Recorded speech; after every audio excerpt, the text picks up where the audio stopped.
Guys এইমাত্র আমি একটা চা খাচ্ছি।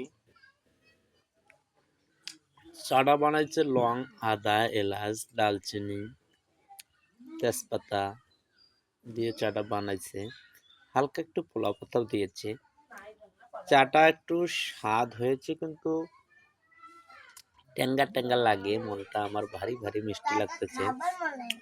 চাটা খাবার মনে হচ্ছে কিন্তু মুড়ি দিয়ে খাচ্ছি, একটু আগে রুটি দিয়ে খেলাম। গাইজ আপনারা যদি চা খাইতে চান আমার সঙ্গে যোগাযোগ করেন, আমি আপনাদেরকে চা খাওয়ার জন্য আমন্ত্রিত জানাবো।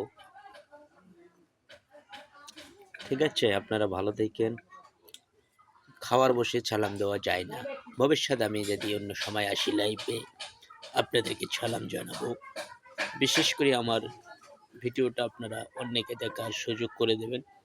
পাশে আমার একটা বাড়ি আছে, সারাদিন কেউ কেউ কাউ কাউ করতে করতে যায়।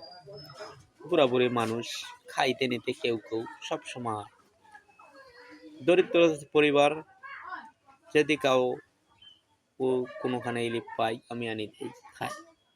আচ্ছা, ভালো থাকেন। খোদা।